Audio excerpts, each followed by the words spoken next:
Magandang araw sa inyo lahat mga kaibigan, mga kapatid. Ipagpapatuloy po natin ang ating pag-aaral tungkol sa Signs, Wonders, and Miracles Part 2. Signs, Wonders, and Miracles Part 2. Sa ating pag-aaral ay magkaroon muna tayo ng review. Sa Part 1 ay pinag-usapan natin yung mga Signs and Wonders tungkol dun sa creation ng Panginoon. Tungkol dun sa universe and also dun sa maliliit na creation niya, yung mga microscopic wonders na ginawa ng Diyos. Ito po yung aking outline. Sa part 1, introduction, pinag-usapan natin yung universe at yung iba pang mga creation ng Panginoon. And then dito sa part 2, pag-uusapan natin yung 10 plagues of Egypt.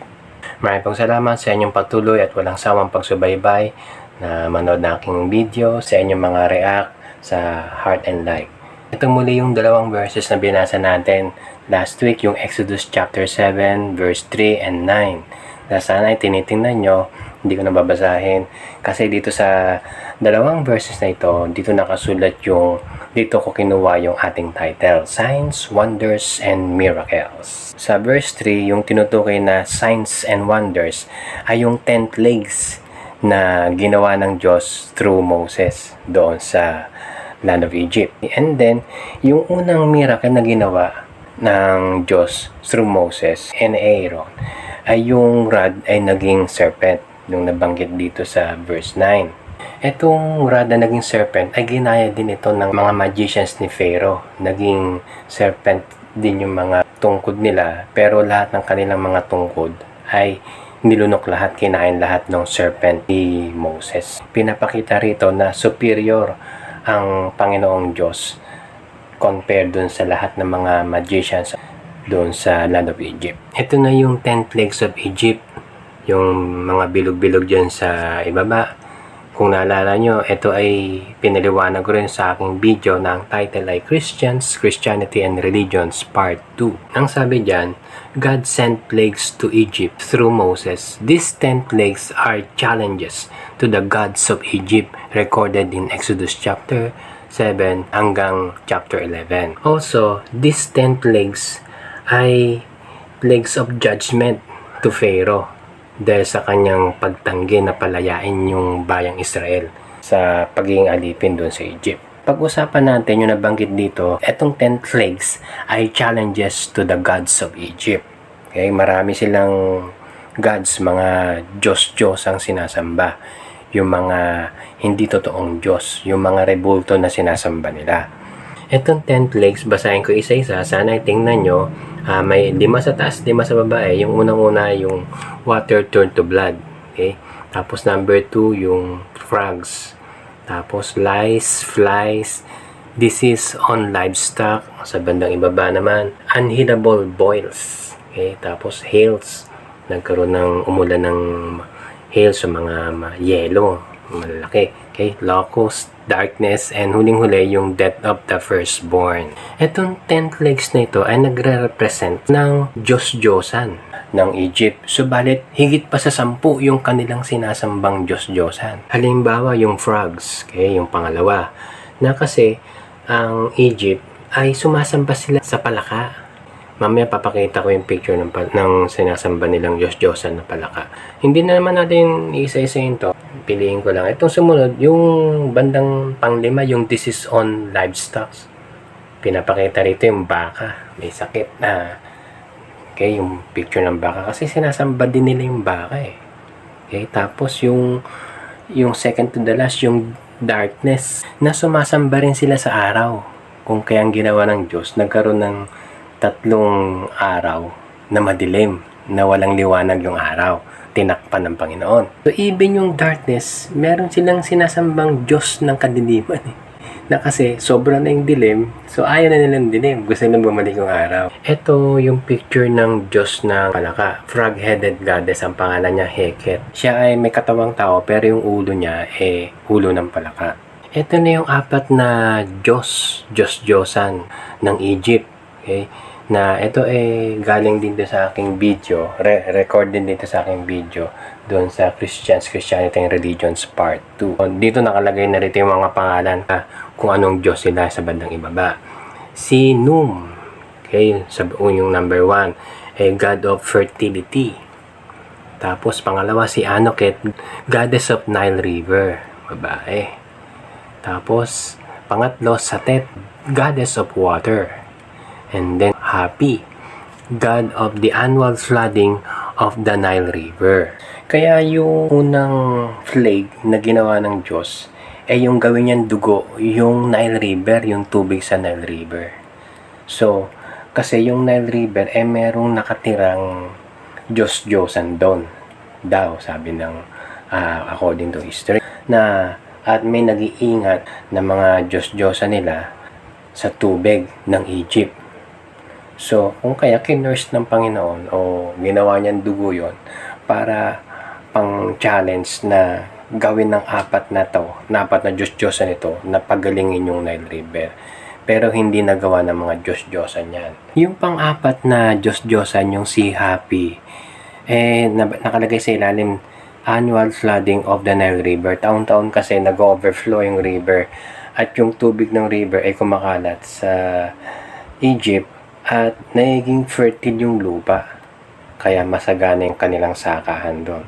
Kung mapapansin nyo, si Hapi, yung kulay blue na Diyos-Diyosan, mukhang lalaki ito na medyo malaki yung tiyan niya, pero meron siyang breast na katulad ng babae. So, ibig sabihin, sa panahon natin ngayon, katulad to ng mga LGBTQ+. Balik tayo dito sa Exodus chapter 7 verse 3. Ang sabi rito, I will harden Pharaoh's heart and multiply my signs and wonders in the land of Egypt. Hinanet ko yung sabi ng Diyos, I will harden Pharaoh's heart. Sinabi na rin ng Panginoong Diyos kay Moses na tatanggi si Pharaoh. Kaya nga multiply, 10 yun Okay, 10 signs and wonders yung ginawa ng Diyos. Na tatanggi, aayaw si Pharaoh na palayain yung bayang Israel para pumunta ron sa wilderness. Okay? Para sumamba sa Diyos. Pinakita ng Diyos kay Moses na yung future mga reaksyon ni Pharaoh. Alam ng Diyos yung mangyayari sa future at kontrolado ng Diyos yung mga pangyayari. Na kontrolado niya yung puso ni Pharaoh. I will harden Pharaoh's heart. Na ang Diyos mismo yung nagpatigas sa puso ni Pharaoh. Yung natitirang bahagi nating pag-aaral dito sa 10 plagues, bubuklatin lang natin itong mga verses na ito na nakasulat dito. Sana tingnan nyo, 6 group of verses sa mga in-between ng mga plagues. Bigyan dun tayo sa Exodus chapter 8 verse 9 and 10. Ito yung panahon na sinasalantana ng mga palaka ang Egypt at tinanong ni Moses si Pharaoh kung kailan niya tatanggalin. Okay? Ang sagot ni Pharaoh dun sa verse 10, Exodus 8 verse 10, and he said, tomorrow, and he said, be it according to thy word, that thou mayest know that there is none like unto the Lord our God. So, parang weird ito na ikaw pinipeste ka ng palaka sa lahat ng kwarto mo sa kahit saang lugar nasa may palaka. Tapos tinanong siya kailan mo gustong alisin yung mga palakang ito? Tomorrow. Kung ikaw, di ba? Commonly, agad-agad, di ba? Agad-agad, papaalis mo yun. So, dito napaka-weird na siguro hindi masyadong nakikinig si Pharaoh sa tanong ni Moses. Mindset niya na palagi bukas, no? O, kailan mapalayain ng bayang Israel bukas? Alayang bukas. Hindi naman yun ang tanong. Ang tanong, kailan papaalisin ang mga palaka? So, gusto pa niyang matulog ng isang gabi sa piling ng mga palaka. Next, Exodus chapter 8 verse 19. Then said the magician said unto Pharaoh, this is the finger of God, and Pharaoh's heart was hardened, and he hearkened not unto them, as the Lord had said. Ito na yung pangatlong salot, yung lies, yung mga kuto. Doon pa lang sa tatlong sunod-sunod na plagues na ito, na yung tubig naging dugo, yung Nile River, tapos yung frogs, tapos sumunod yung lice. So dito pa lang na-realize na ng mga magicians at sinabi ng mga magicians, this is the finger of God. talagang ramdam na ramdam nila yung daliri ng Diyos yung gumagalaw sa kanila. Daliri pa lang yun. Pero si Pharaoh ay hindi pa rin natinag. Next, Exodus chapter 8 verse 25. Ang sabi, and Pharaoh called for Moses and for Aaron and said, go ye sacrifice to your God in the land. So dito talagang nag-command si Pharaoh na o sige, pumunta na kayo doon. Sumamba na kayo sa inyong Diyos doon sa lupang pupuntahan nyo. So pinayagan sila. So, sumagot si Moses, okay, sige, sabihin ko sa Panginoong Diyos na alisin na yung flies, yung pang-apat na salot. So, inalis ng Diyos yung flies, pagkatapos, umayaw, bumaligtad na naman si Pharaoh. So, ilang beses ang sinabi yung ganong sistema, umulan ng mga yelo na malalaki, okay, na kapag tinamaan ka, mabubukulan ka. So, maraming nasalanta, mga tao, hayop, pati halaman, pati puno. Kapag nabagsakan nung yenong yun, buo malaki. So, talagang perwisyo, talagang naging desolate yung lugar nila. So, dito sa verse 27, ang sabi, and Pharaoh sent and called for Moses and Aaron, and said unto them, I have sinned this time, the Lord is righteous, and I and my people are wicked. Dito, para siya nagre-repent ng kasalanan niya. Kasi sabi niya, I have sinned. Kaya lang, this time, many times na siyang tumatanggi. So, something wrong doon sa, hindi ang katulad ng repentance toward God. Although, sinabi rito, the Lord is righteous. That is true. Pero still, He is wicked. So, pinatawag niya ulit si Moses, nakipag-negotiate siya.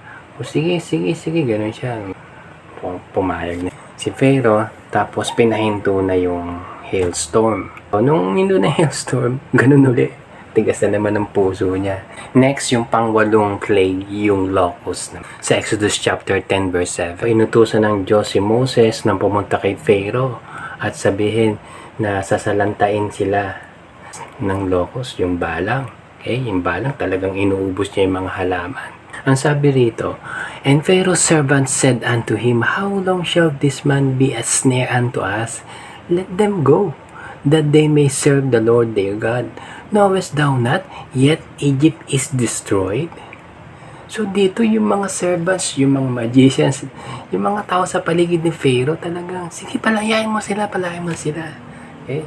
Kasi wala nang Egypt, bagsak na, durog na sabi dito, Egypt is destroyed. Sinabi ni Moses, palayain na yung mga Hebrew people. Pero ang sabi ni Pharaoh, not so. Kasi yung locust hindi pa dumarating kaya nabanggit yon.